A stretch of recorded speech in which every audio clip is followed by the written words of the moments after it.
चाहता था और करोड़ों रुपए मोहन पोसवाल ने इकट्ठे किए।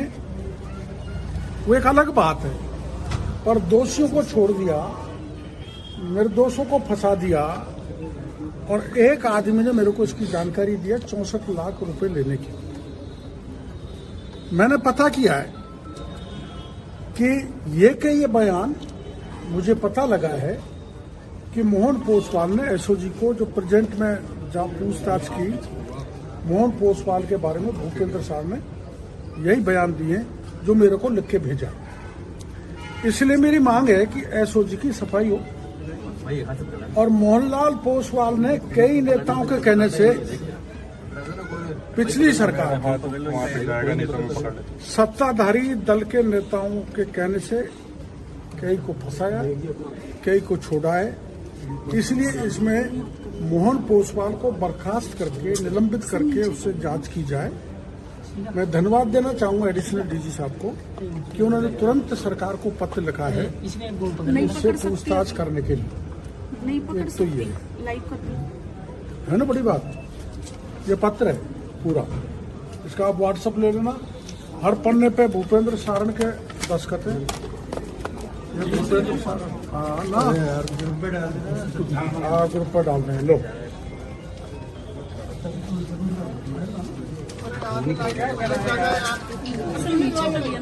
पकड़ना पड़ेगा आपको। अरे यार हाथ तो यार ये पकड़ने के लिए अभी आपको पता है ये प्रकरण जब 2022 में रीट पेपर का आपके सामने रखा था, तो पहले तो मेरे को डीपी जारोल ने चुनौती दी थी, इस्तीफा देना पड़ेगा। झूठ बोल रहे हैं, प्रधानमंत्री जी को खुश कर रहे हैं। अगर मैं दोषी हुआ तो मैं मेरी सारी तनख्वाह जो मिलती है वो सरकार में जमा करा दूंगा। आखिर में वो सही प्रमाणित हुई और उसने आरोप लगाया जारोली ने कि मुझे फंसाया है, घोटाला बड़े नेता एवं अफसरों ने किया है।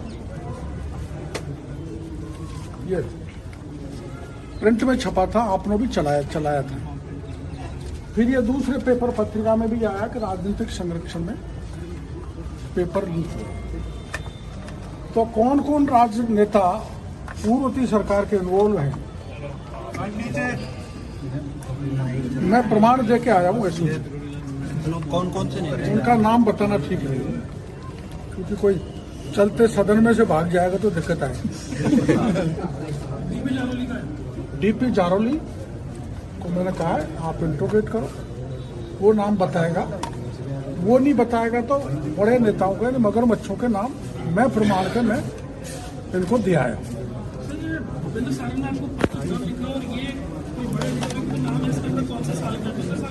एक अधिकारी, एक सिपाही एसओजी का जिसने बड़े नेताओं को और अफसरों को बताया, वो है मोहन पोसवाल जो यहाँ सीआई है, और एक यहाँ पर सिपाही जिन्होंने कुकृत्य किया है। और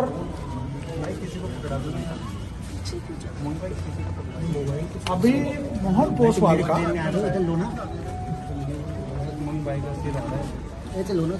सिपाही भर्ती में कोर्ट ने बुलाया था। सिपाही भर्ती के क्रॉस एग्जामिनेशन के लिए एसओजी के अधिकारी बुलाया था। तो उसमें अदालत में पूछा गया कि आपको कांस्टेबल भर्ती पेपर क्या जानकारी कहां से मिली। तो मोहन पोसवाल ने कहा कि मेरे मोबाइल पर व्हाट्सएप आया। तो अदालत में पूछा कि उस फोन को क्या आपने 65B में जब्त किया। तो उसने मना कर दिया, मैंने जब्त नहीं किया, मैंने उसने तथ्य छुपाया।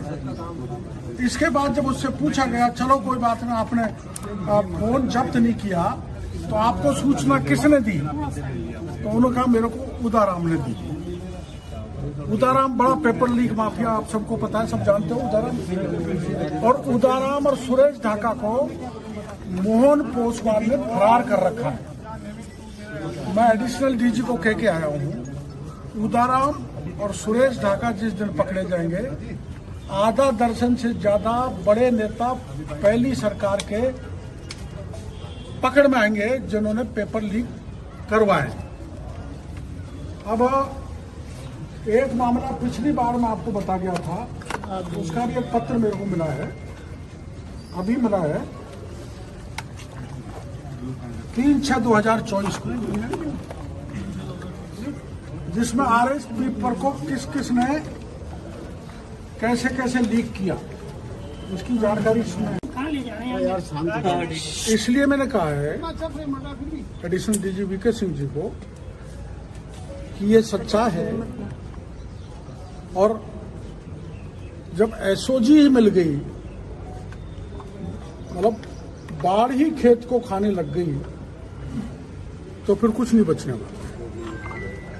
और ये अधिकारी है जो मैंने आपको ध्यान हो तो पहले पत्रकार वार्ता में 22 में बताया था, मोहन पोसवाल जो इंस्पेक्टर, और मैं उस सिपाही का नाम भी बता के आया हूं जो निर्दोषों को फंसाता था,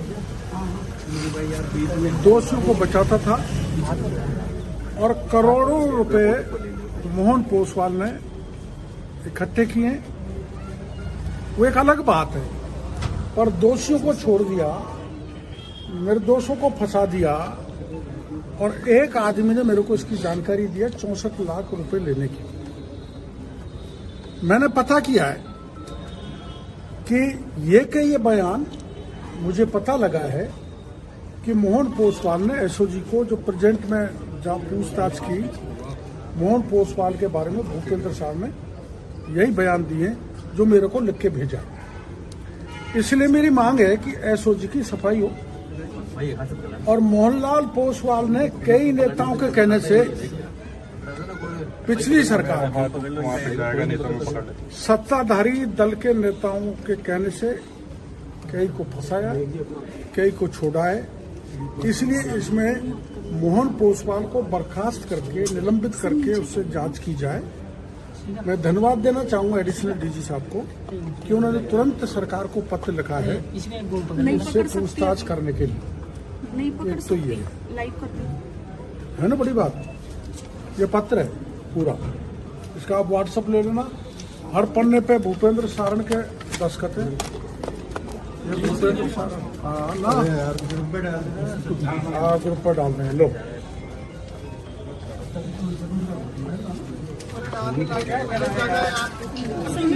ना पूरा पकड़ना पड़ेगा आपको।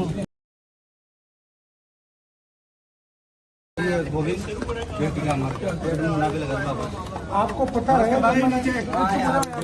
ये प्रकरण जब 2022 में रीट पेपर का आपके सामने रखा था, तो पहले तो मेरे को डीपी जारोल ने चुनौती दी थी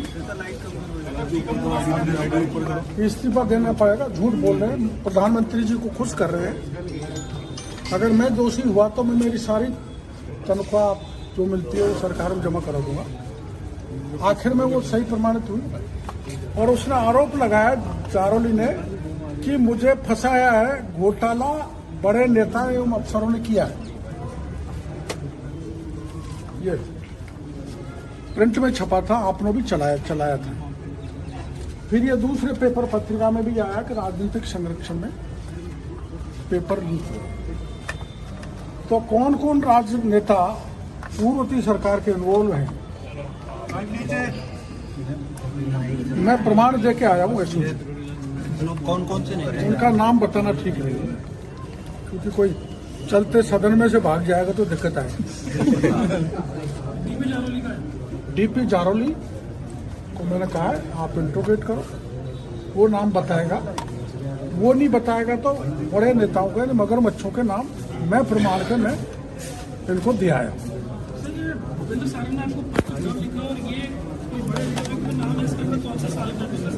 एक अधिकारी, एक सिपाही है जिसने बड़े नेताओं को और अफसरों को बताया, वो है मोहन पोसवाल जो यहाँ सीआई है, और एक यहाँ पर सिपाही है जिन्होंने कुकृत्य किया है।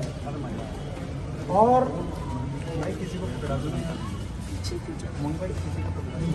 अभी मोहन पोसवाल का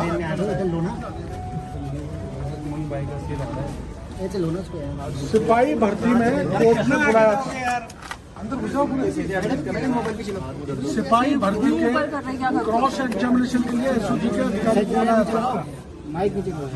तो उसमें अदालत में पूछा गया कि आपको कांस्टेबल भर्ती पेपर क्या जानकारी कहां से मिली।